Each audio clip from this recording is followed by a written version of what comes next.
Bapa di surga, Engkau Allah yang selalu memberikan bahkan lebih dari yang kami doakan.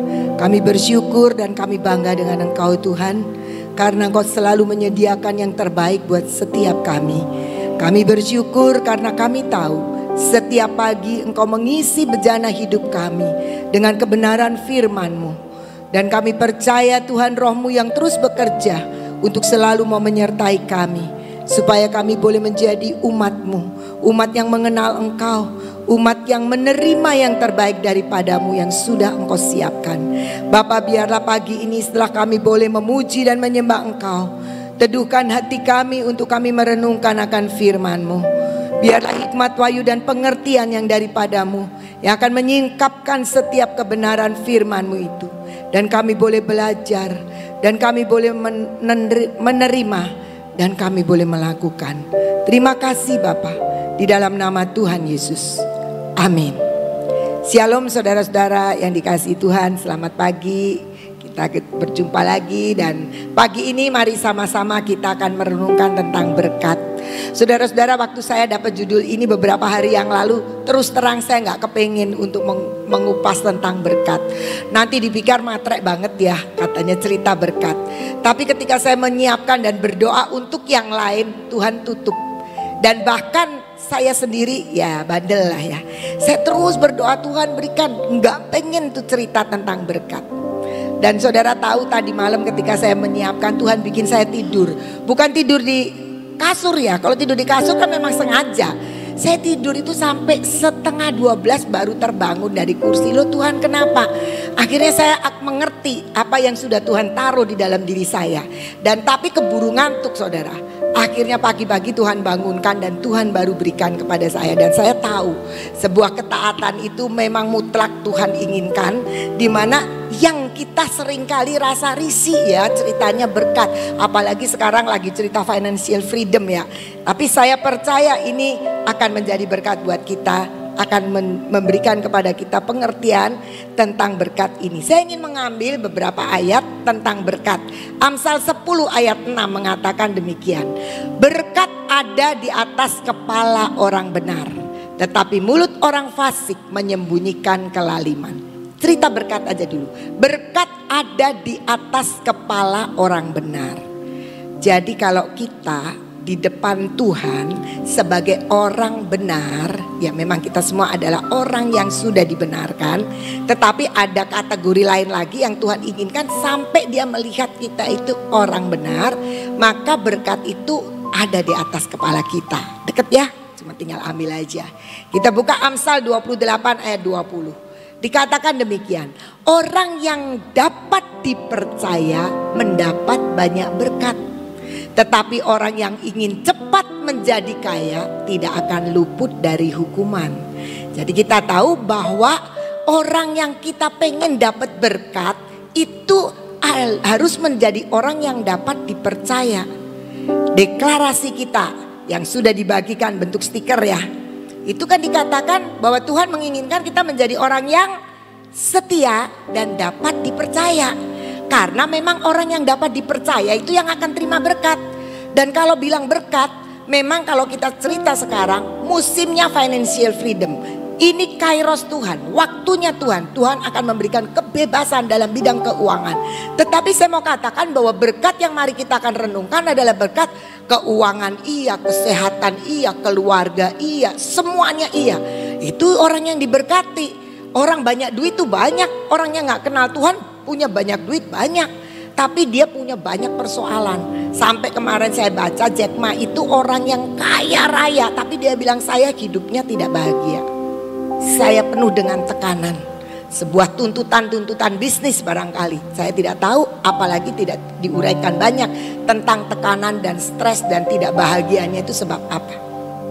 Nah, jadi di sini dikatakan bahwa orang yang dapat dipercaya mendapat banyak berkat. Jadi statusnya tadi orang benar, yang sekarang orang yang dapat dipercaya. Amsal 10 ayat 22 mengatakan demikian. Berkat Tuhanlah yang menjadikan kaya, susah payah tidak akan menambahinya. Jadi berkat yang bicara soal finansial itu juga dari tangan Tuhan. kemarin saya diceritain dari aktivis cerita tentang tanggal 19. Tanggal 19 itu kan goodie bagnya kurang. Nah kemudian Ibu Nani kan menghimbau berbagi yang suami istri gitu. Nah kebetulan dia itu orang Sion yang juga dia seorang aktivis gitu. Dan ternyata dia dikasih sama sepasang suami istri satu goodie bag. Tapi matanya melihat itu madu dan minyaknya sudah diambil dulu. Jadi dikasih itu dalam bentuk goodie bag, tapi sudah nggak ada madu dan minyaknya. Dan saya dengar sudah 2 orang loh yang cerita sama saya di tempat yang berbeda. Artinya banyak orang triknya adalah bagi deh bagi. Kan nggak enak kalau suami istri sudah dibilang suruh satu, ya bagi, tapi dia ambil dulu. Kenapa seperti itu?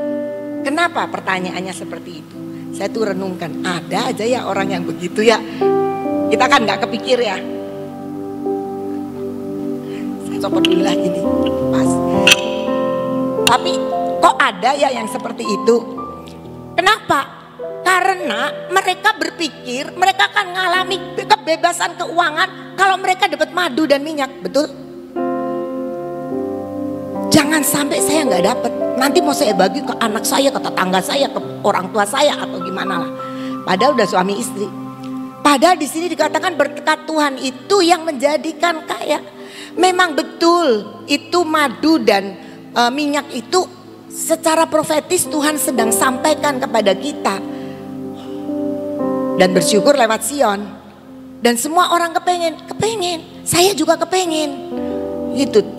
Tetapi itu sebenarnya hanya bukti dan tanda dan pesan yang Tuhan sedang sampaikan untuk musim apa yang sedang Tuhan kerjakan di saat-saat ini. Terutama tentunya keluarga Bahtera. Bahwa kalau Tuhan mengirimkan madu, bentuknya satu, yang pertama hitam, terus kedua ada bersama dengan serbuk emas, kemudian ganti hijau dengan serbuk emas, sekarang ungu dengan serbuk emas. Itu sebenarnya sebuah pernyataan Tuhan yang harus kita tangkap. Jadi bukan madu itu jadi jimat. Kalau saya nggak dapat madu itu, saya nggak akan mengalami financial freedom, kebebasan keuangan. Padahal sudah dapat, suaminya udah dapat, istrinya diambil dulu. Ini kasih, ya ngapain? Kan semua orang kan pengen nikmatinya kan makan madu dan ngolesin minyak. Nah, kadang-kadang kita itu terhanyut dengan sebuah pengertian tentang berkat. Bahwa ketika kita sekarang menangkap musimnya adalah musim financial freedom, mari kita siapkan. Kenapa Selasa yang lalu Ibu Nani menyampaikan bagaimana kita mengawal berkat itu, supaya berkat itu bisa benar-benar terrealisasi semua janji Tuhan dalam hidup kita. Kalau nggak dikawal, ya udah kita berpikir nggak perlu yang itu ya udah dapat minyak pasti tiba-tiba kita akan mendapatkan kebebasan keuangan. Tapi kenapa Tuhan berikan pesan-pesan bagaimana mengawal janji itu? Artinya adalah itu sebagai tindakan profetis yang ketika cuma mungkin setetes aja itu menyatakan bahwa kita meresponi apa yang sedang Tuhan berikan. Tetapi kalau kita minum itu seglogokan tanpa kita meresponi, cuma oh ini kalau saya makan ini, rasanya kita nggak akan dapat apa yang Tuhan mau. Kenapa? Sekali lagi tadi kita tahu bahwa berkat itu ada di atas kepala orang benar. Saya membaca dari Kamus Bahasa Indonesia tentang berkat. Dikatakan berkat itu adalah pemberian Tuhan untuk mendatangkan kebaikan bagi manusia. Ini Kamus Bahasa Indonesia loh, bukan Kamus Alkitab. Bilang bahwa berkat itu adalah pemberian Tuhan. Kalau namanya pemberian Tuhan itu kan mau-maunya yang ngasih kan. Pemberian Tuhan untuk mendatangkan kebaikan bagi manusia. Saya pikir Alkitabiah juga ya. Kita baca Roma 8 ayat 28. Kita tahu sekarang bahwa Allah turut bekerja dalam segala sesuatu untuk mendatangkan kebaikan. Artinya Tuhan itu selalu mau mendatangkan kebaikan. Kebaikan itu selalu berkat. Kalau kita dapat yang baik kan itu berkat. Ini bukan cerita soal uang saja. Uangnya iya, sehatnya iya, keluarga baik iya, keberuntungan iya, keberhasilan iya, semualah mendatangkan kebaikan. Tapi dikatakan bagi mereka yang mengasihi dia. Siapakah orang yang mengasihi dia? Yaitu bagi mereka yang terpanggil sesuai dengan rencana Allah. Kesimpulan saya tentang berkat adalah bahwa berkat itu hanya akibat. Akibat kita benar, berkat ada di atas kepala kita. Akibat kita punya hubungan dengan Tuhan, maka Tuhanlah yang menjadikan kita kaya. Semua itu akibat. Jadi bukan usaha kita untuk sekedar dapat madu dan minyak itu. Madu dan minyak adalah tanda yang Tuhan berikan bahwa Tuhan ini sekarang ini sedang maunya seperti apa. Kalau kita pengen madu, saya juga kepengen. Kita pengen minyak, saya juga kepengen. Tapi lebih daripada itu, kita harus kepengen kepada pribadi yang sudah menyatakan keajaiban yang luar biasa itu dalam hidup kita. Dan kalau kita bisa dapatkan, kita bisa duduk di sini walaupun empet-empetan, kita bisa berbagi. Itu berarti ya itu berkat dan kita harus meresponi itu dengan iman. Jadi kita melihat bahwa berkat itu adalah akibat dari perilaku atau sikap hidup kita. Dan berkat itu akan melekat kepada mereka yang masuk dalam kategori Allah. Karena Tuhan bilang berkat itu akan terjadi kepada mereka yang terpanggil sesuai dengan rencana Allah. Jadi akibat kita ada di dalam rencana Tuhan, akibat kita berjalan dalam rencana Tuhan, berkat itu melekat dalam hidup kita. Kalau kita karep dewek gimana? Ya ini kan Alkitab yang ngomong, bukan saya yang ngomong. Jadi Tuhan mau yang terpanggil sesuai dengan rencana Allah. Ada orang yang suka WA sama saya. Dia jengkel sama orang. Wah ngoceh. Saya bilang gini, kamu tuh sudah ikut semua yang ada di Gracia, sudah dapat firman. Ini tahun pedalet loh. Mulut, deklarasikan yang baik, bukan yang tidak baik. Bahkan sama orang yang menjengkelkan kamu pun, jaga mulut. Oh iya, besoknya begitu lagi. Terus saya bilang gini, nggak respon, saya cuma jawab gitu aja. Dia bilang, jangan marah. Loh saya tidak marah, cuma saya nggak mau responi. Setiap kali kok ngomongnya kamu masih belum berubah. Kenapa? Hiduplah sesuai dengan rencana dan panggilan Allah. Nggak ngomel, nggak gerutu, nggak marah, nggak jengkel sama orang yang mungkin tidak menyenangkan kita. Tapi mari belajar hidup kita menyikapi apa yang Tuhan mau. Berkatilah musuhmu. Ya berkati. Kan berkati gak bayar, cuma kita kasih berkat aja. Tapi dia menjengkelkan, ya sudah menjengkelkan. Tuhan gak bilang berkati orang-orang musuhmu yang tidak menjengkelkan. Namanya musuh pasti semua menjengkelkan. Jadi kita harus belajar bahwa Allah turut bekerja dalam segala sesuatu. Baik keuangan kita, hidup kita, pekerjaan kita, semua untuk mendatangkan kebaikan. Kalau mendatangkan kebaikan itu merupakan sebuah proses. Ujungnya nanti baik, mendatangkan kebaikan. Tapi sekarang mungkin kurang baik. Karena saya ada dan melayani di bidang sekolah, seringkali begitu. Ada orang tua yang tiba-tiba marah-marah, dia datang. Untung gak ada saya karena saya ikut outing. Dia baru marah-marah, kenapa? Anaknya dia tidak diperbolehkan ikut outing sama dia. Karena saya itu sibuk sekali, gak bisa nemenin. Padahal gak perlu ditemenin. Bahkan ada anak kelas 1 yang harus ditemenin pun mamanya gak bisa. Dia titipin sama gurunya, oke kok. Oh pokoknya dia marah-marah dan dia marah-marahnya itu ngelantur. Nanti ya saya akan viralkan. Dia marah-marahnya ke kantor mencari saya dan seterusnya, tapi kami gak ada.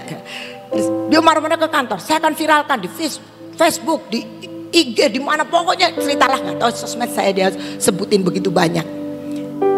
Singkat cerita saya datang, dia datang lagi, dia datang saya bilang nggak apa-apa kita ketemuin saja.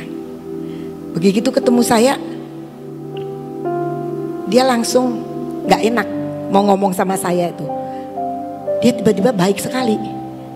Maaf ya Miss, maaf ya Miss. Saya itu marah-marah karena begini. Saya bilang ada apa? Masa anak saya kelas 2 disuruh bikin makalah 10 halaman?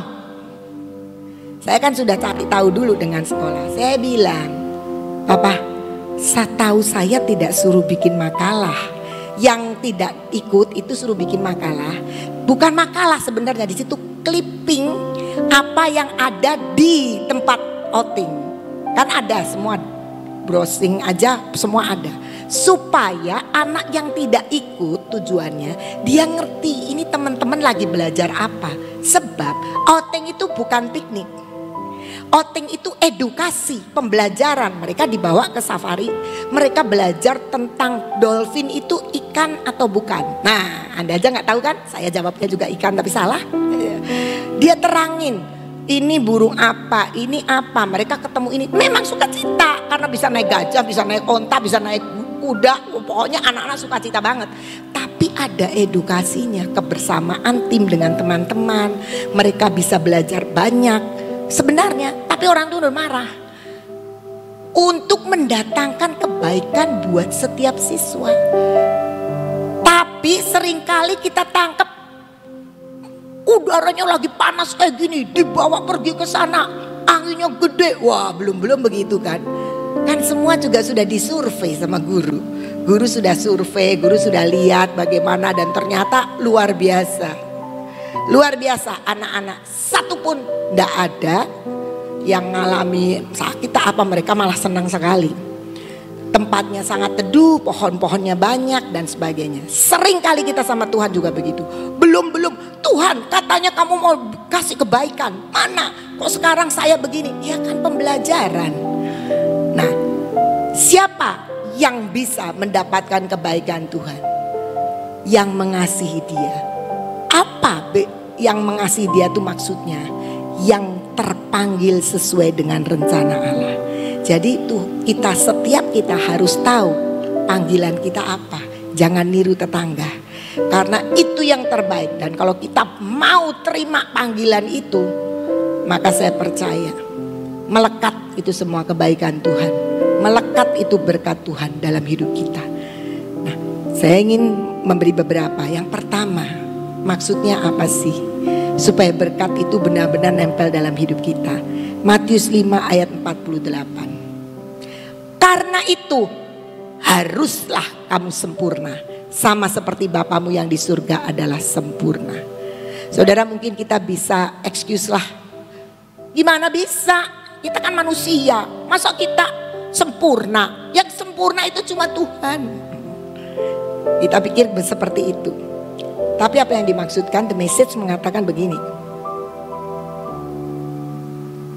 Saya akan baca ya. Grow up, you are kingdom subjects. Kamu harus bertumbuh menjadi dewasa. Kekristenan kita itu harus grow up, your kingdom subjects. Kamu itu umat kerajaan. Jadi umat kerajaan, siapa di sini yang punya anak dari dulu sampai sekarang pengen segitu aja terus? Enggak kan? Anak ini cepet gede, udah cepet gede, cepet bisa sekolah, udah cepet bisa sekolah, nanti cepet bisa kuliah, habis kuliah nanti bisa kerja, nanti bisa dapat tempat pekerjaan yang baik atau bisnis dan sebagainya. Kita aja merindukan itu. Tuhan bilang kamu itu umat kerajaan, kamu harus grow up. Jadi hidup kekristenan kita itu harus terus bertumbuh. Dan dikatakan live out your God created identity. Artinya apa? Kamu itu harus hidup sebagai orang yang diciptakan, identitas yang diciptakan Tuhan. Jadi kita itu identitasnya harus identitas kerajaan. Jangan kita sama dengan dunia. Jadi yang pertama itu adalah ketika Tuhan bilang haruslah kamu sempurna, itu artinya kamu harus sama persis seperti ketika Tuhan menciptakan kamu. Sesuai dengan rencana Allah, identitas kerajaan. Tuhan menciptakan semua baik. Kita lihat di Kejadian kan, maka dilihatnya baik. Jadi Tuhan itu mau ngomong begini, kalau kamu yang dimaksud sempurna adalah ketika kamu itu sedang mengerjakan identitas seperti waktu Tuhan ciptakan kamu. Persis. identitas kerajaan. Tuhan ciptakan kita jadi penipu? Tidak. Tuhan ciptakan kita jadi pembohong? Tidak. Tuhan ciptakan kita jadi orang sombong? Tidak. Identitas-identitas seperti yang Tuhan mau itulah yang harus melekat dalam hidup kita. Jadi kalau firman bilang kamu harus mengampuni, ya itu identitasnya kerajaan, memang mengampuni. Kalau enggak kan kita enggak diampuni. Jadi sebenarnya kita harus belajar. Yang pertama, kita harus mengerti dulu untuk kita berkat itu akan melekat di dalam hidup kita ketika identitas kerajaan itu ada. Ketika Tuhan seperti Tuhan ciptakan kita mau jadi apa itu ada. Saya boleh punya cita-cita jadi insinyur, tapi faktanya saya akhirnya sekarang melayani di pendidikan. Betul kan?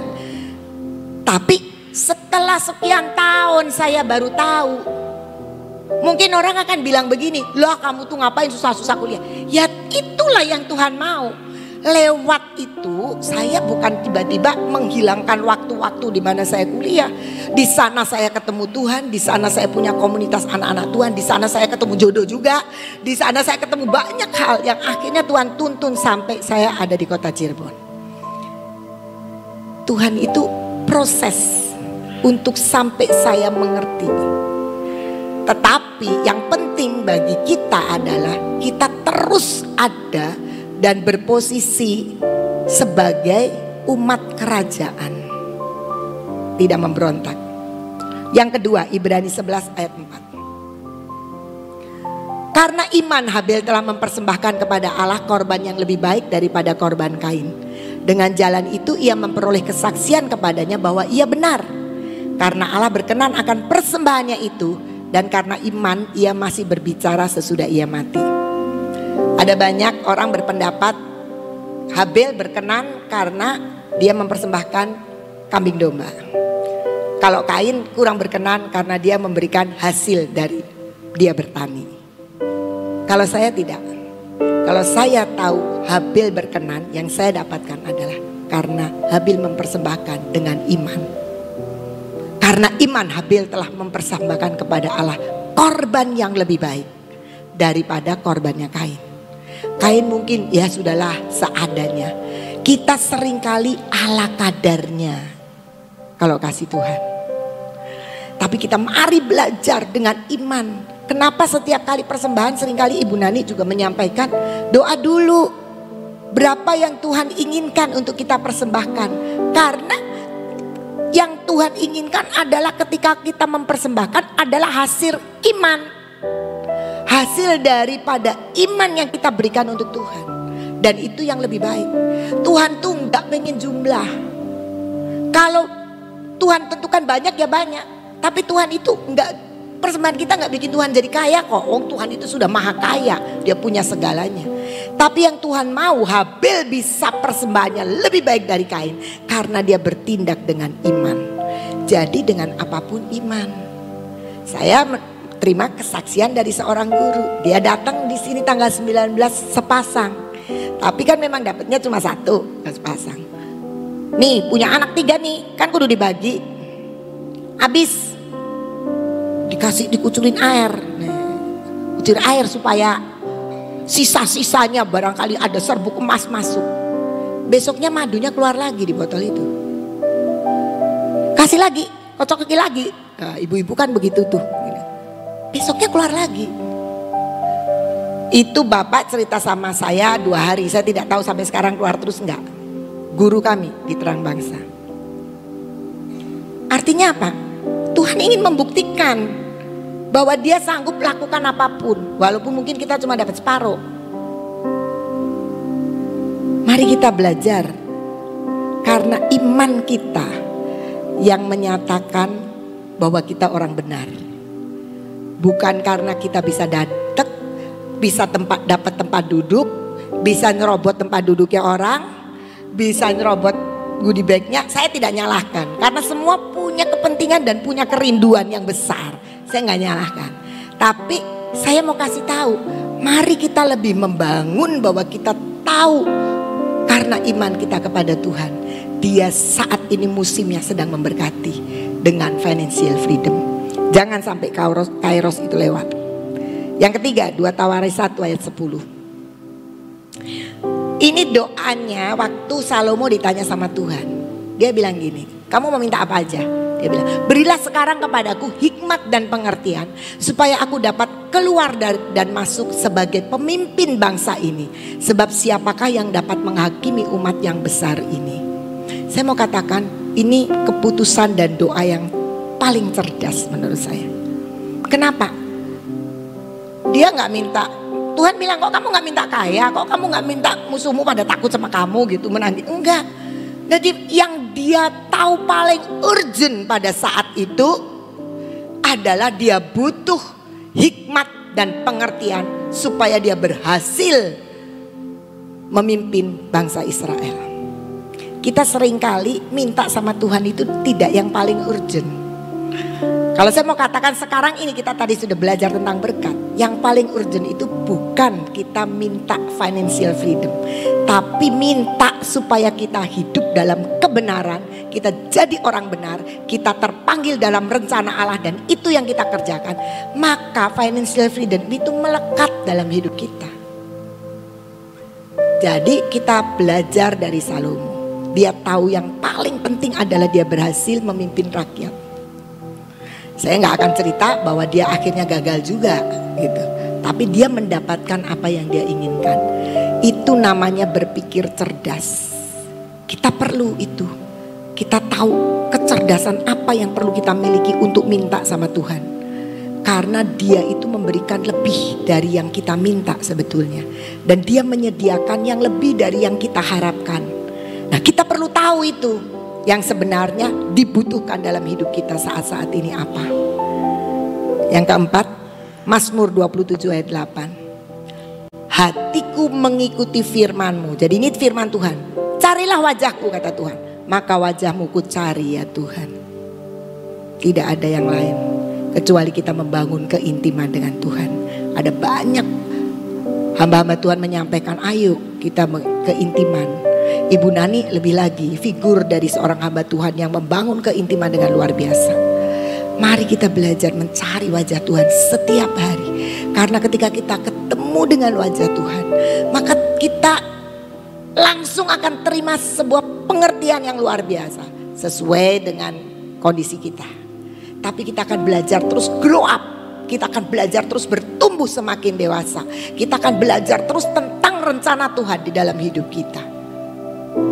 Mari saudara-saudara, kita tahu bahwa berkat itu hanya akibat.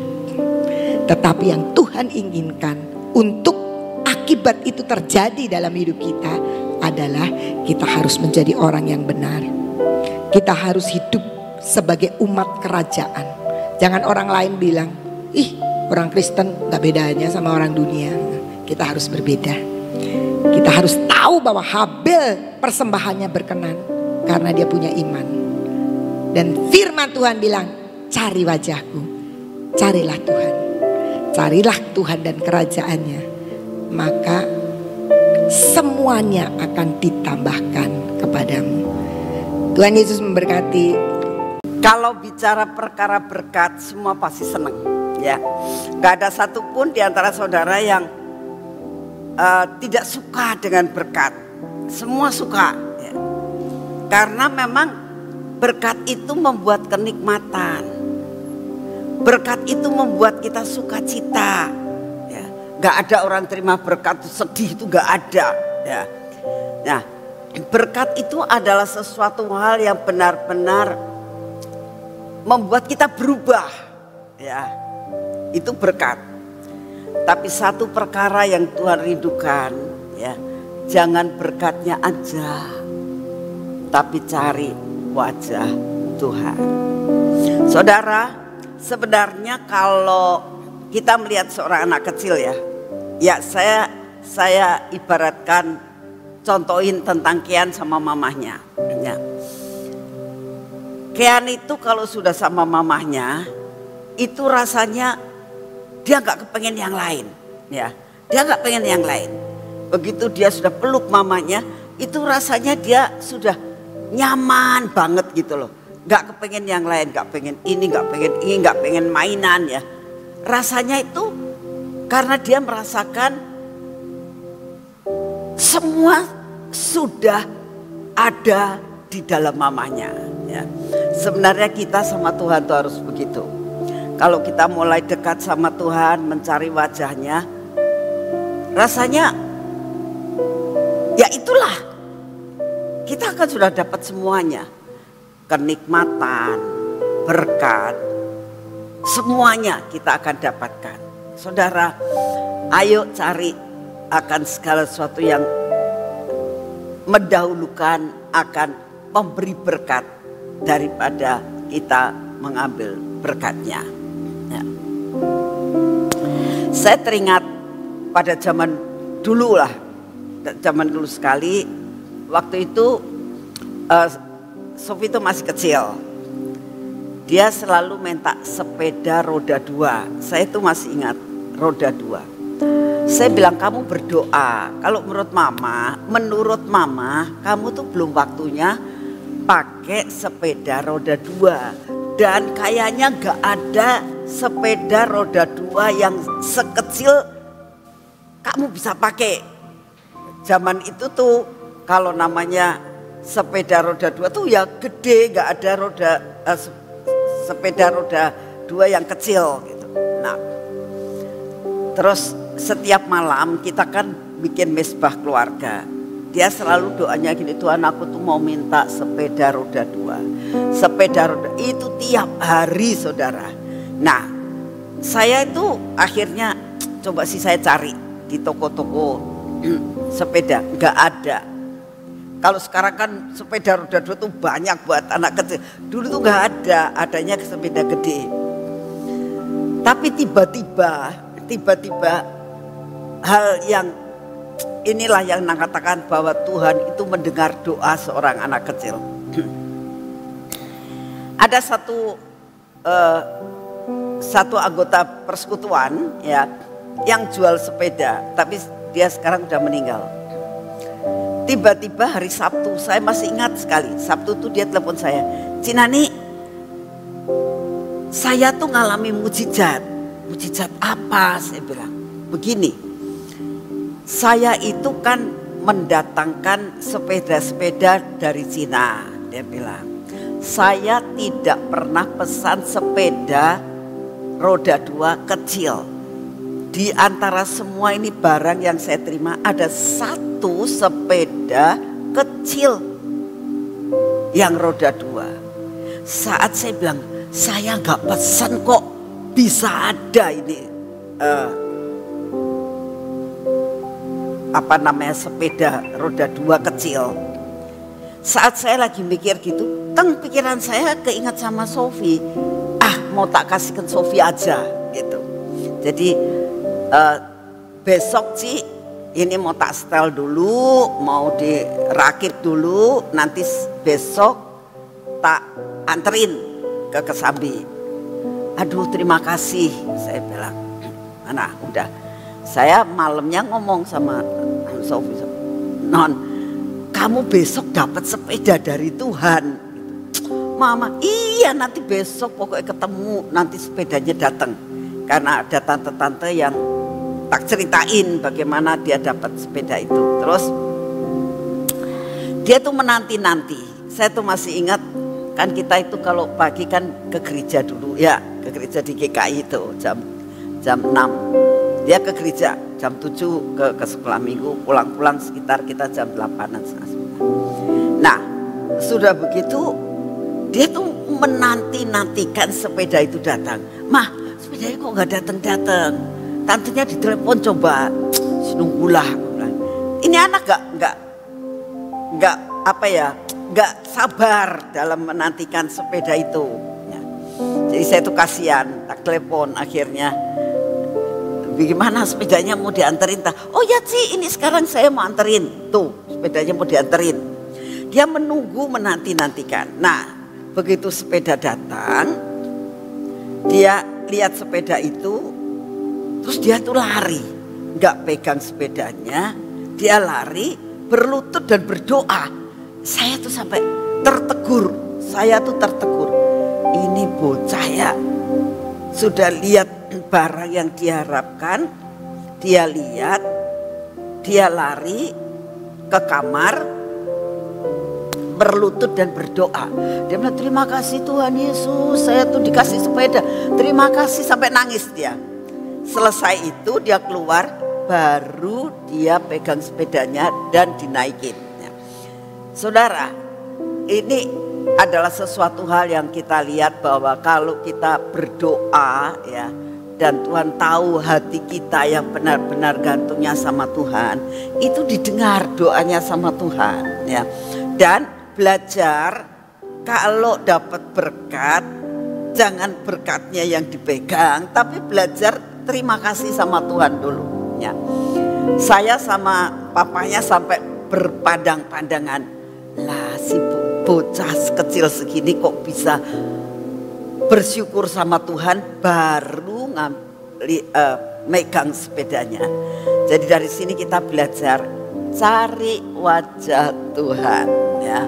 Nanti berkat itu merupakan akibat daripada semuanya ya. Kalau kita cari Tuhan, Tuhan akan berikan yang terbaik buat kita. Sekalipun itu sesuatu hal yang mustahil, buat Tuhan tidak ada yang mustahil. Bahwa Tuhan sanggup untuk memberikan ya. Percayalah, cari wajah Tuhan. Mari kita berdoa.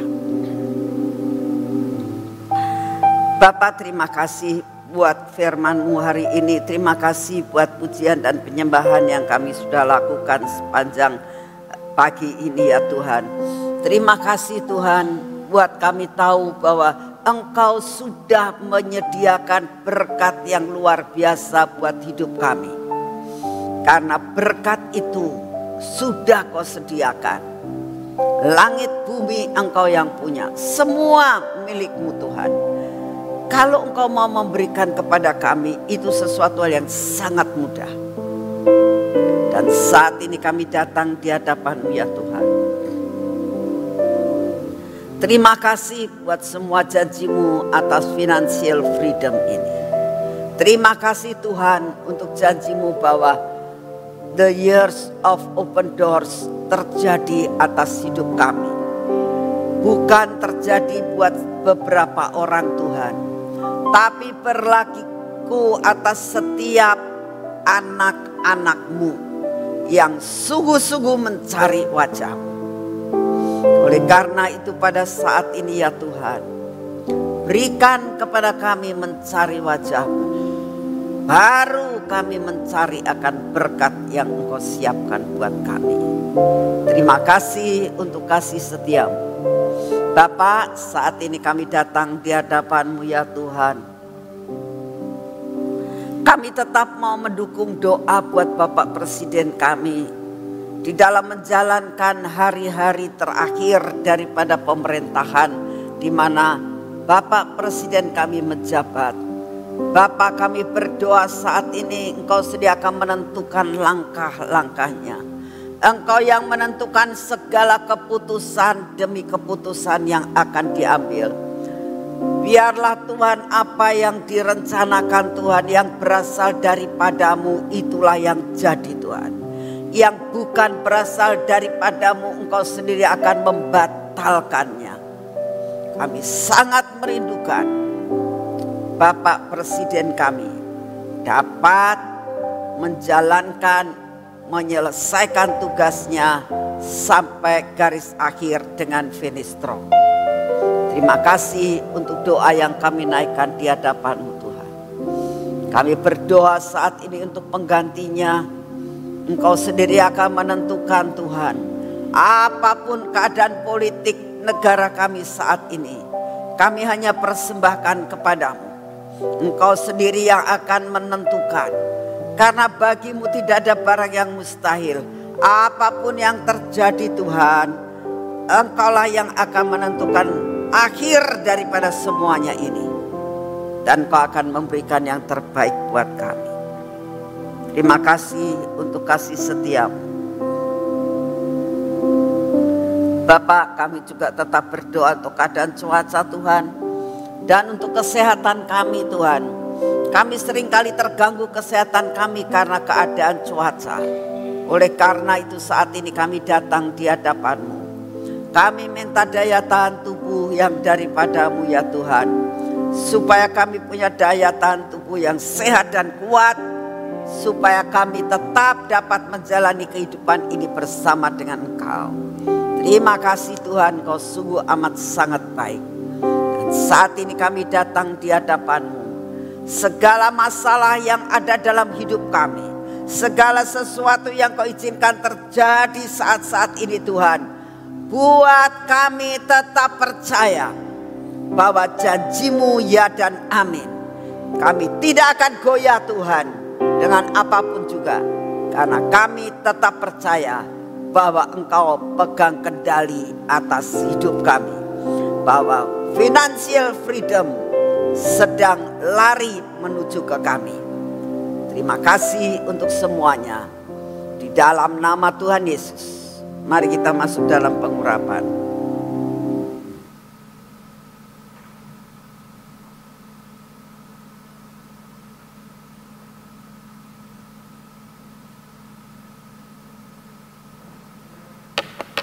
Dalam nama Tuhan Yesus, ini minyak yang berasal daripada-Mu Tuhan, biarlah menaungi akan hidup kami. Seluruh hidup kami ada dalam pernaungan.